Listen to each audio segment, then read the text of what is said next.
What's going on, everybody? It's AWOL Beats here at Defiant Studios, here with another episode of Defiant Studio Podcast. I'm your host, AWOL Beats. We got Davo on the camera, you know what I mean? Getting them angles right for y'all. We got Pete. How you doing, Pete? You good? Got Pete here. You know what I'm saying? We got another special guest, like I said. This guest, though, is near and dear to me because he's like, how do you say it? Like a person that you looked up to in the neighborhood that always took care of the neighborhood. Those stories that you used to seeing on TV of how kids make it without anything given to them. That's one of the stories you're gonna probably hear today. And I'm here with a very, very, very, very, very special guest. I'm here with the author of not only 1 but 10 books. A man that has faced adversity time and time again, but somehow he just keep coming back stronger. If it wasn't for prison, then he became an author. If they try to hold him down as an author, he became an entrepreneur. Now he got his own clothing brand. I'm here with the one and only, the ghost, Larry Johnson. How you doing, man? Good, bro. What's going on, man? Man, thank you, man. I'm honored, brother. Nah, it's an honor. It's an honor for you to be sitting right here with us, you know. Like I said, I've been talking to a bunch of the guys that work at the studio, giving them a little bit of your backstory, but we want to hear it straight out the horse's mouth, man. You know what I mean? So I want to know, how does it start? Before Ghost, who was Larry Johnson? How did we get here? Oh, wow. Before Ghost, I was just young, hopeless brother running the streets wild. I mean, thugging on a whole nother level, you know. Tremendously, I might add. But yeah, man, that's what I was doing. Running the streets, man. You know, me, you know, just like all the peers, all my peers, man. You know, we all got our stories, but I was just out there, man, heavy in the streets at what 12. 12. What you was doing at 12, bro? In daycare, probably. Still trying to get my life together. I ain't gonna lie. Yeah, man, I was out there early, bro. You know, very violent upbringing, man. You know what I'm saying? You know, because when you grow up in the neighborhoods, like I grew up, Mosby, Hillside Court. Yeah. You know, you in there with you're in a jungle. Pure so jungle. Either you become lion or prey. Yeah.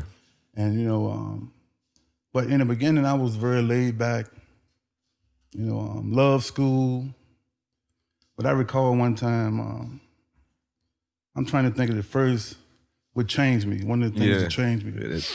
I was in school. It's earliest elementary. What school you Blackwell. Woo! Blackwell Elementary. The old Blackwell, the round building, right? Building. So I remember I used to get awards for writing in cursive. That was back when we was writing cursive. Oh yeah, when you was forced to. And used to love to read. So those were my favorite subjects. But I remember one day the teacher came over and was passing out the grades. And she gave me 100. And one of my classmates behind me was like, man, this man a nerd, man. He got 100. And I remember, that was one of the turning points right there. That'll shake you right there. That was one of the, the turning points. So that happened a lot. And, you know, you get bullied until you become the bully. Especially Blackwell. Yeah. That's a tough school, man. So you know. Yeah. You know. You can't be smart there. They don't want you to be. You got to know how to fight. Yeah. You know, that was one of the things, you know, I developed a reputation for fighting early, you know, because you got to learn how to fight. Yeah. Yeah, so, but that's who I was, man. This wild youngster. Yeah, wild youngster. Jesus. So what was the breaking moment where you could say you went from a wild youngster to a wild man? Wild youngster. Well, one of the things that changed my life was at 14, I escaped 40 rounds of gunfire. Jesus. I got shot like 3 times. Jeez. One in the face, back and shoulder. God. And my best friend who was with me, he was shot twice in the back. So that situation, you know, it changed my whole life, bro. You know what I'm saying? That's automatic PTSD right there. Super PTSD, bro. You know what I'm saying? And so that was one of, I don't know if you want to get to that question yet, but that was one of the incidents that I had to go like underground. Oh yeah. Because my life was being hunted at that early age. You know what I'm saying? And what was you doing at 14 to call somebody to like 40 rounds? Like running with the wrong people, bro. Okay. It's something that I don't talk about, but someone was murdered, and the guys, myself, and who I ran with, we got arrested for this murder. Yeah. And so, it just was a good brother that shouldn't have never happened. You know what I'm saying?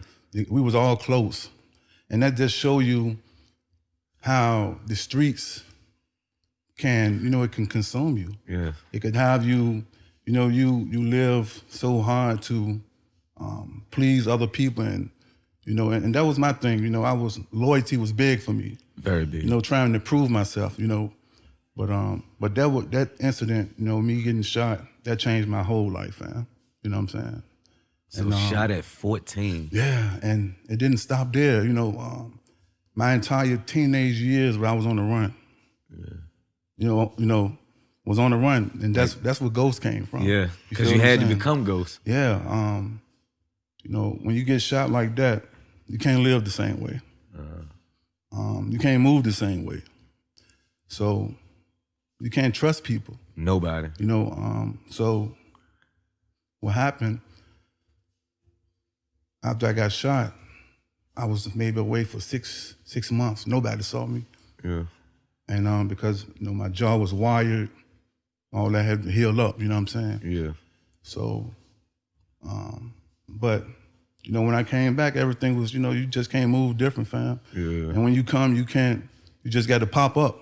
Yeah. And so I developed, a reputation for just popping up. Yeah. You know what I'm saying? With something nasty too. Yeah. Pop up with a Benz, pop up with a Eminem Ducati when nobody got him. Like, yeah. Yeah, bro. Yeah, we definitely did that street thing, man. You know what I'm saying? That's honestly, to be honest with you, bro, it's hard for me to talk about it.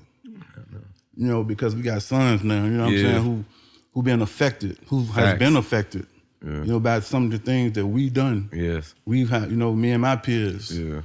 And so it's hard for me to glow. I hate to, one of the reasons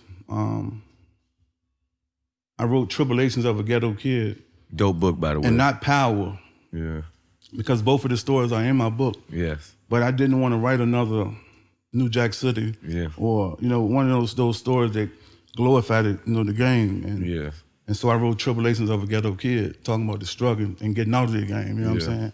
But the power was still there. And I just chose not to mess with it, you know what I'm saying? But somebody else came and awakened the demon. We here now. Okay. So what you like for those who not understanding where you getting at? I might be jumping the gun, bro. No. We loaded at the right time because you nailed it better than I could. Okay. So where we at right now is the story that a lot of us not too privy with, but the ones that do understand that there's a situation that happened with you as far as you writing something and it being taken away from you. Could you expound on that? Yes. The first novel I ever wrote, Tribulations of a Ghetto Kid, I was in federal prison at the time, and I sent my book to someone who I considered a friend at the time. She was another author. Her name is Miss Nikki Turner. Nikki Turner. Yeah. And so shortly after, she met 50 Cent and developed a business relationship with 50 Cent. Yeah. And at the same time, her and myself, we were working on a project called Street Chronicles, Tales from the Hood. Yes. And so, excuse me, the project, it happened, it was published, but, we kind of fell out because of a money situation, basically. And so, but she still had my work. Ooh. I sent her the manuscript, Tribulations of a Ghetto Kid. The whole thing. I sent her the entire manuscript. And so, yeah, man, and we didn't talk no more until I came home from prison, which was maybe like 4 years later. Yeah. And let's see what happened next. So, years later, we spoke, me and Miss Nikki Turner, we spoke. But a few years later, this TV series comes out. Oh yeah, it did. Yeah, I get a call like 2 a.m. from LA. Okay. Because at the time, we were about to do a series, On Triple H. Yeah, we were shooting a series. Yep. And so the lady who was playing Prince in my book, yes, the ghost character was created from Prince. Yes. But Prince's girlfriend, her name is Wanda. What's the girl name in Power? Tasha. Tasha. She comes from Wanda. Yes. So the female, her name is Star Brown, the young lady Star Brown, she was playing Wanda in my book. Yeah. And she loved the series, man. Yeah. She flew all the way from LA to shoot it. That's great. You feel what I'm saying? So she called me and she was just like, Ghost. I'm up writing, 2 a.m. She like, Ghost, did you see so-and-so series, Power, 50 Cent? I'm just hearing this. Yeah. I'm like, no, please watch it. Please tell me your work copywritten. They stole your shit. Excuse my language. They stole, No. They stole your work. Let it go. No. She was just going, fam, like they stole your work and was so passionate. Cause she read it. So she read it and she was playing the character. So now it's passionate because she knows the character and she's seeing it being. Oh, that gotta suck. Well, I'm talking about, man. The next morning, I got up and I watched a little bit of it, the introduction or whatever, and my heart just dropped. That's somebody just went in your house and took your shit. Yeah, that's my entire story of my life. Yeah. Blood, sweat, and tears, fam. Yeah. You know what I'm saying? Man, and I remember hearing about it. I was in Jersey when I first heard about it. My mother actually called me and was like, yo, because I think I was hype about the show. Like, yo, this show Power Fire, man. It was like, yo, you do know that they stole that from Larry. And I'm like, nah. Yeah. So, me, it's 20. Yeah. I think at that time it was probably like 2015 at that time when I found out. It's hard to believe. Yeah, but until you Google it. Believe it. No. Yeah, they did. I seen people. Yeah. Even if you go to the comments, they're like, he was just doing a money grab. I'm like, no. Y'all don't understand. This guy didn't need the money. Like, what are y'all talking about? It wasn't about money. And the crazy thing, bro, I lost the case. Yeah, I seen You want to get to that? Yeah, absolutely. So I was fighting for 5 years. A lot of people didn't know. From 2015, yep. The last time was 220. My last time I sued them, 2020. But I had these lawyers at the time in 2017. Miss Monique Presley, and Monique Presley was Bill Cosby's old lawyer. I was about to say that. Another lawyer, his name was Olu Orange. He's a California attorney. Okay. And I had a friend who I was in prison with, and he was the first editor on Triple H's. Ooh. He is the connection that connected me to these attorneys. The attorneys. Oh. The attorneys. Long story short, bro, I found out maybe a year or so after my case was dismissed that the attorneys didn't file my evidence with my case. Over 120 exhibits, bro. Yeah. Over 120 exhibits. Because it has, did Nikki ever visit you? No. But has she ever wrote you? Yeah, plenty cards and letters. And you had that as evidence also? Yeah. I had. And they didn't submit nothing? I had everything I supposed to have. Yeah. What it was, the biggest thing was my evidence. I could prove it. Yeah. I could still prove it. Yep. Man, it's hard for me to explain what happened, bro. I could only tell the story. And it's too much for this, man. But the things I went through behind the scenes, fam, I'm talking about accounts being shut down. Death threats. Email, all that, bro. You know what I'm saying? It was a lot of money involved. Yeah. And they won't going to admit to that. You feel what I'm saying? So they got the lawyers. Yeah. And they got the lawyers to file this bogus case that the judge just threw out. And I found out that my evidence wasn't even in the case. It wasn't even filed with 120 exhibits.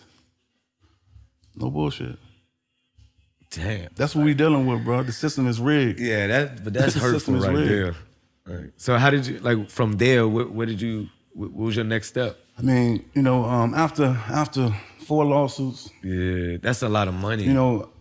a lot of money, time, and a lot of other things I could be doing. Fact. So I just had to, because it's not a loss to me. I learned a whole lot. You know what I'm saying?